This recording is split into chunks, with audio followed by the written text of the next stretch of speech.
posible hablar de calidad de la educación si no somos conscientes de que somos un país diverso, diverso culturalmente, lingüísticamente, ecológicamente, y si no tomamos en cuenta esa diversidad en nuestras propuestas pedagógicas, en nuestras políticas, en todo lo que hagamos para mejorar la educación. Para el principio 1, por ejemplo, se recomienda la elaboración de programas de estudio y materiales pedagógicos que aprovechen los diversos sistemas de conocimientos y las experiencias de los alumnos, que generalmente no son tomadas mucho en cuenta, que abarque su historia, sus conocimientos y sus sistemas de valores, que inculquen en los educandos el entendimiento y la valoración de su patrimonio cultural, que inculquen en los educandos el respeto de su propia identidad, su cultura, su idioma y sus valores, y que se usen los recursos locales. Permanentemente esa relación de derechos y obligaciones se construye a partir de la participación, de la consulta, de la cooperación entre los gobiernos y los pueblos. De la misma manera se habla necesariamente de este concepto de derecho a la ciudadanía plena,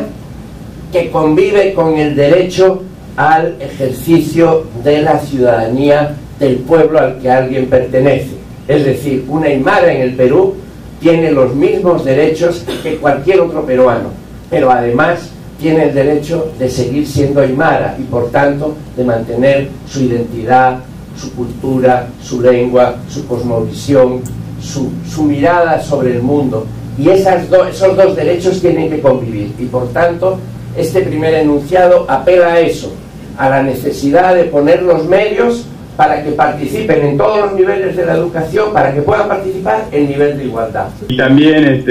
creo que debemos destacar como parte de los estados queriendo tener cierto liderazgo, eventos como el que estamos participando en este momento. O sea, me parece que son escasas, pero empiezan a aparecer expresiones estatales de querer asumir una agenda de liderazgo y no limitada a que las acciones sean acciones de reacción a las presiones que se están dando tanto desde fuera del territorio como de dentro. Y termino diciendo que en el informe destacamos, a partir de las entrevistas y de la información, que los principales desafíos que tienen hoy los estados de la región es, obviamente, hacer plenamente efectiva esta condición de garante. Para ello es fundamental que se consolide este espacio de liderazgo, esto es, que los estados se apropien plenamente de esa agenda, que no sea una agenda que resulta como reacción de las presiones y para mantener, digamos, el orden y la gobernabilidad, sino que sean claramente una agenda que tiene que ver con el reconocimiento pleno de la diversidad de nuestros pueblos y con el liderazgo en este sentido. Una agenda que articule fuertemente la función redistributiva de reducción de las desigualdades y la pobreza, además con la función de reconocimiento. Esto es, no solamente abordar el problema de la desigualdad, sino el problema de la diversidad de un modo articulado, de un modo general, y en ese sentido poniendo a la diversidad en el centro de la agenda de la función estatal. Seguimos teniendo en nuestros países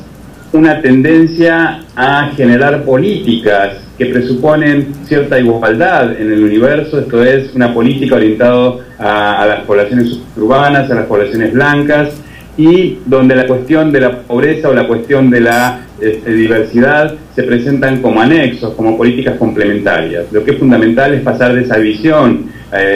digamos, satelital o complementaria de las políticas que tienen que ver con los pueblos indígenas, los afrodescendientes o el tratamiento de la diversidad, a que sea el corazón de la política. El Estado tiene la obligación de fomentar la educación intercultural bilingüe según las características de cada zona, preserva además las diversas manifestaciones culturales y lingüísticas del país y promueve la integración nacional. En la Ley General de Educación, en el artículo 19, nos dice que el Estado reconoce y garantiza el derecho de los pueblos indígenas a una educación en condiciones de igualdad con el resto de la comunidad nacional. Para ello establece programas especiales que garanticen la igualdad de oportunidades y equidad de género en el ámbito rural y donde sea pertinente. Y finalmente, el artículo 20 nos dice que la educación intercultural bilingüe se ofrece en todo el sistema educativo. Muchos de ustedes conocerán de que actualmente la educación intercultural bilingüe, por cuestiones de política y tal vez de implementación, mayormente se viene solo dando para el nivel inicial y primaria. Secundaria,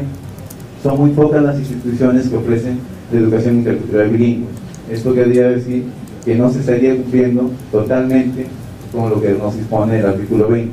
Más aún que el mismo la misma Ley General de Educación establece como principio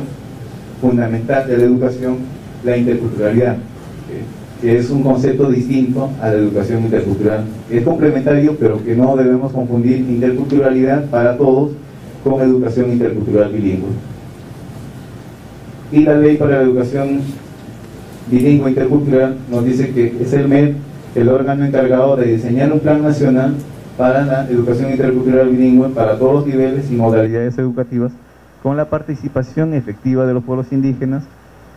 Además, ratifica el derecho de los pueblos indígenas a ser educados por docentes que dominen la lengua y la cultura indígena de la zona donde laboran, así como el castellano.